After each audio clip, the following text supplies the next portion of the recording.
क्या माहौल है इस बार? ऐसा जी, अब के यहाँ कांग्रेस की वोट बढ़त में जाएगी। कुल मिला के बात तो ये कह रहे हैं हम बस। अभी तो उधर कहते कि बेरोजगारी महंगाई कोई मुद्दा नहीं है, आप करो कांग्रेस का बढ़त है। कैसे बढ़त है? यहाँ से बढ़त होगा, ये कैसे? हम कह रहे हैं। जैसे कि हमारे वाल्मीकि हैं, जाटव हैं, पहले वो सपा में बसपा में जावे, वो अब के नहीं जाएंगे, वो कांग्रेस में जाएंगे। अच्छा, कांग्रेस में ऐसा क्या है अभी, कौन नेता है जिसके लिए कांग्रेस? राहुल ही है, नहीं मानो कोई कांग्रेस में फिलहाल तो राहुल सोनिया ही है। कांग्रेस को लोग पसंद करते हैं? हाँ, कांग्रेस पसंद करते हैं। कांग्रेस ने सन 2% वोट आया सन- विधानसभा में। सन 74 में कांग्रेस ने गरीब आदमी को पट्टे दिए थे, वो कांग्रेस की देन थी। अब 2024-23 है ना, 74 का बाद कब था? नहीं, वही तो हम कह रहे हैं, हैं? तो वो सब वो इतिहास उठाए जाते हैं ना, पीछे से देखते नहीं। 400 विधानसभा सीट में सिर्फ 2 सीट है कांग्रेस बात के नहीं, ये तो पास। होता एक चलता है। रायबरेली लोकसभा ये तो है। होता चलता रहे। मंगरौली के राम प्रसाद है, वो कई बार चुनाव हारे, बाद में उनका लड़का नरेंद्र विधायक बन गया। ये कोई बात नहीं होती। क्यों जी? अच्छा, चुनाव अचानक से कभी भी दिन कभी भी आए। बदल जाता है। क्या भैया, हाँ जी, क्या है भट्टा परसौल का माहौल? बढ़िया माहौल है जी। अब सरकार बदली जाएगी हाँ। और विकास जैसा हो रहा हो वो तुम देख ही रहे हो। बेरोजगारी है ही, विकास के नाम पे तो महंगाई सबसे ज्यादा बढ़ी रही है। आपके गांव में जो बुजुर्ग हैं उनको महंगाई दिख नहीं रही है, बेरोजगारी वो तो दिख बड़े नहीं बूढ़े रही है। हो गए, उन्हें क्या हो तो कल परसों मर जाएंगे। बालकन के नहीं है, क्या है, कुछ नहीं है। क्यों जी? पहले उनको तो मोदी बच्चे के पसंद लिए- है। हाँ, उन्हें पसंद होएगो, लेकिन जो आने वाली पीढ़ी है वो सोचेगी ना आगे के लिए, क्या आगे हमें क्या करना हो, कौन चुनना ऐसा चाहिए। कौन सा खराब काम बीजेपी ने कर दिया जो आप लोगों को लगता है कि नहीं आना चाहिए? बीजेपी ने खराब भी नहीं करे और बढ़िया भी ना करे।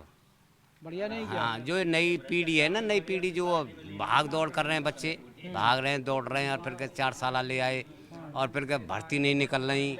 वो बालक मन टूट गो बच्चे इनको, जो बीएड कर लिए वो बेकार है।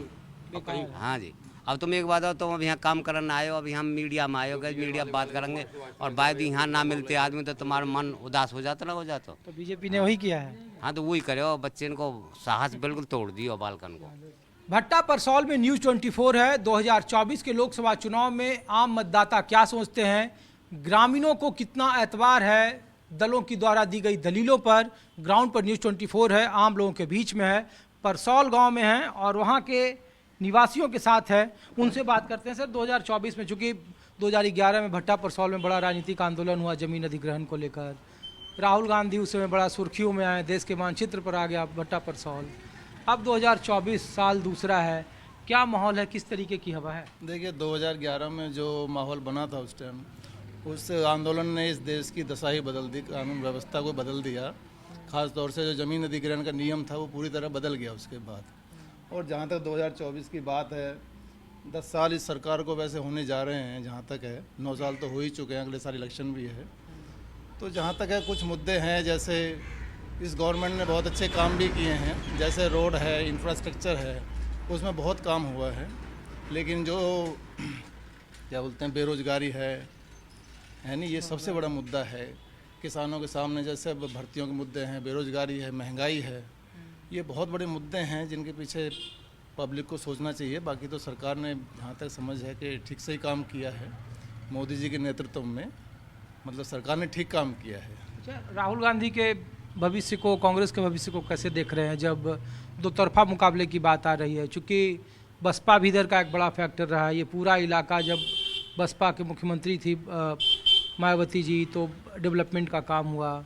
तो किस तरीके के माहौल को यहाँ आसपास है? देखिए, जब बसपा की सरकार थी 2007 के अंदर में, जब मायावती मुख्यमंत्री बनी थी, तो मुझे याद आता है कि उस टाइम उसको 28% वोट मिला था, जिससे वो 207 सीटें लेके आई थी। और अभी पोलराइजेशन मान लीजिए, या थोड़ा हिंदू मुस्लिम के हिंदुत्व के मुद्दे को मान लीजिए, उसके बाद जो वोटों का जो गैप है, मायावती का वोट घटते घटते 16% आ गया है।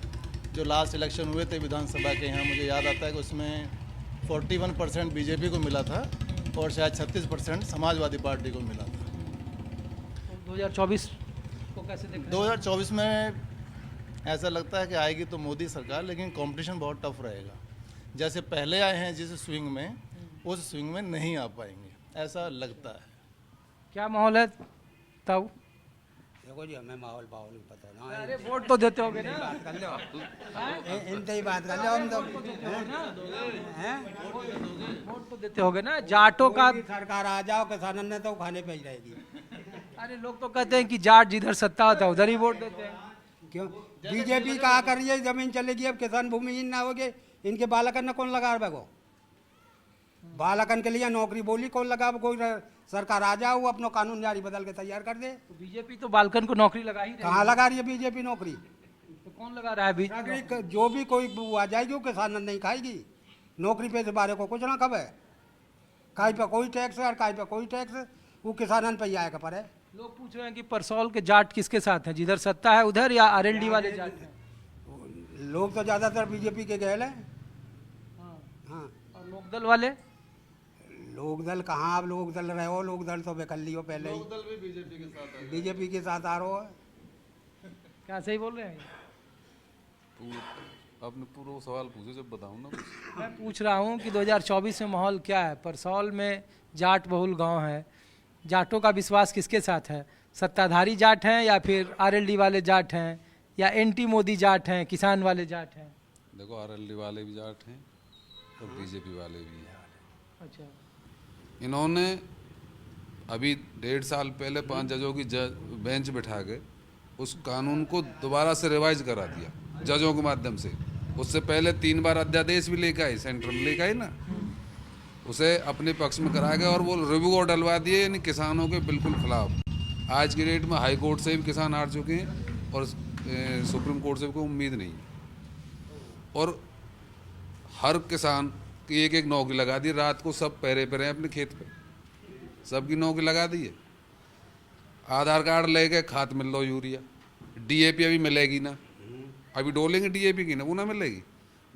किसान खरीदने के लिए उसकी जो बीज खाद की दुकान उस पर जावे, सब यूरिया के साथ में बोले आपको जबरदस्ती कुछ ना कुछ लेना पड़ेगा, जितने यूरिया ले रहे हो उतने को अलग से सामान लेना पड़ेगा। सरकार कह रही है कि यूरिया में सबसे ज़्यादा सब्सिडी अब तक की सरकारों में उसने दिया। आवारा पशु समस्या जरूर है, लेकिन कम से कम स्लेटर हाउस में जाने से तो बच रहे हैं वो। अब स्लेटर हाउस में जाने से बच रहे हैं तो हम थोड़ी भेज रहे हैं उन्हें, सरकार फिर इंतजाम करे उनको, भाई गौशाला खोले या और कुछ पैसा लगावे। अभी गांव गैल, अरे सोना यार पहले अपनी बात जब करियो, गांव गैल एक पत्थर लग रहा, आप घूम के आ रहे होंगे कहीं, देख रहे हैं ना। वो महोत्सव के नाम से एक तरफ नरेंद्र मोदी जी को है, एक 3 लाइन लिखी हुई है अब, और कम से कम 5,000 को वो बोर्ड खड़े हो रहे, 5 या 6,000 को, उससे क्या लाभ है? आप बना दो ना गौशाला। 2024 में किसकी सरकार, किसको आना चाहिए? देखो कंपटीशन है, अभी राहुल बाबा में इतना दम नहीं है, बाकी विपक्ष जो इकट्ठा हो जाए तो कंपटीशन जरूर हो जाएगा। सरकार तो शायद यही बना ले जाए, कुछ भी हो कैसे बना ले जाएंगे, लेकिन अभी कंपटीशन जरूर है, इन्हें भी तो कैडे चना चबाने पड़ेंगे। क्या मुकाबला कांटे का होगा या नजदीक? कोई कांटो वाटो ना, मोदी जिंदाबाद। मोदी जिंदाबाद। जिंदाबाद। क्या भैया? मैं मोदी के भक्त है भैया, वोट देंगे मोदी असल पर। ऐसा केस तो माफ करे ना हमारे, मैं भी वह हूँ भक्त भोगी हूँ, जो भट्टा पार्सल कांड हो मेरा भी है भैया नाम। पर ऐसा भैया सरकार ने राहत तो जरूर दी रखी है, पकड़ा बना कोई बात ही हो रही है, लेकिन वोट मोदी को। हम तो योगी पकड़। क्या अजी 2000 तो आई रहे मोदी और कहते पहले कहीं नहीं ना दिए दिए हो तो बताओ भाई। 2024 में कौन होगा? 2024 में किसकी सरकार? हाँ जी, मोदी की बनेगी और किसकी बनेगी? भाई साहब विरोध में हैं, भाई साहब विरोध में, मतलब इधर वाले जाट विरोध में, सत्ता के खिलाफ वाले, और इधर वाले क्या भैया 2024 में कौन? जनता के ऊपर है, मोदी की काई की ना, जनता के ऊपर है। जंग जनता हो जाएगी वही बन जाएगी। तो जनता किसके साथ है? जनता आपके कोई पता ना हुर रहे, जनता के हुर रहे, जनता एकदम कंगा के लपक जा। अरे आप बताओ ना, आपकी पसंद कौन है? मोदी के लें तो देखिए, हाँ बताओ, हाँ बताओ भाई साहब बताओ। सर मेरी तरफ से 3 मुद्दे तो बहुत गंभीर हैं, किसानन के, महंगाई और बेरोजगारी, ये 3 मुद्दा हैं। इनमें थोड़ा समाधान हो तो बाकी तो बीजेपी सरकार थोड़ा सा सही है। नहीं तो ये तीनों मुद्दा है, तीनों मुद्दा तो बीजेपी के खिलाफ है, तो फिर 2024 में फिर खिलाफ देंगे वोट ना देंगे जी। देखो महंगाई है, बेरोजगारी बहुत मतलब इम्पोर्टेंट मुद्दा है 2024 में, और वोट उसके खिलाफ ही पड़ेगी। आपके ही दूसरे भाई साहब कह रहे हैं कि कोई मुद्दा नहीं। ना अपना नजरिया आज वो तो नजरिया है अपना। जैसे 2000 लोग दिख रहे हो, 2000 देगा वोट, 2000 पे करो। भाई जो थोड़े बड़े स्पेक्ट्रम में देखेगा तो भाई और भी जो कुछ बालक ग्रेजुएट करके घर डोल रहा है वो तो वो देखेगा को 2000 रुपए देखेगा, ये बताओ आप। सबसे ज्यादा वो चल रही है रिश्वतखोरी। अरे मोदी तो कर रहे हैं सबसे ज्यादा भ्रष्टाचार और रिश्वत, तो समाजवादी पार्टी प्राधिकरण में चले जाओ, एक जनो कम से कम रेट में जो काम पहले इनकी सरकार में 1 रुपया में हो जाओ ना, आज 5 रुपया देना पड़ा, 5 रुपया देने पड़ रहे हैं। 2024 में किसकी सरकार? जाट बहुल इलाके में न्यूज़ 24 है, परसौल गांव है, जहां से 2011 में जमीन अधिग्रहण बिल के खिलाफ एक बड़ा आंदोलन हुआ, बाद में वो शक्ल लिया और एक क्रांतिकारी कदम कहा जा रहा था। और उन्हीं इलाकों में किसान अब भी मुद्दों के आधार पर बटे हैं, कुछ मोदी के करिश्मे से बेहद खुश हैं, तो किन्हीं को लगता है कि बेरोजगार और महंगाई पर मौजूदा सरकार फेल है। वक्त अभी 8 महीने से ज़्यादा का है और ऐसे में किस तरह से राजनीतिक ऊँट किसके तरफ बैठेगा, माहौल कैसा बनेगा, ये सब अभी कहना मुश्किल है। लेकिन लोगों के अपने समर्थक हैं, अपने खिलाफ करने वाले लोग हैं, तो दलों की दलीलों में आम जनता कितना एतबार करती है, इसमें थोड़ा वक्त है। कुछ और जगहों से अगले एपिसोड में हम दिखाएंगे ग्राउंड पर आखिर राजनीतिक दलों का लिटमस टेस्ट क्या है, जनता किन मुद्दों पर भरोसा कर रही है और जिन मुद्दों पर सत्ता पक्ष की तरफ से चुनाव लड़े जाने हैं, क्या वो जनता के मुद्दे हैं या फिर जनता अपने मुद्दों के सहारे अब भी उम्मीद में है।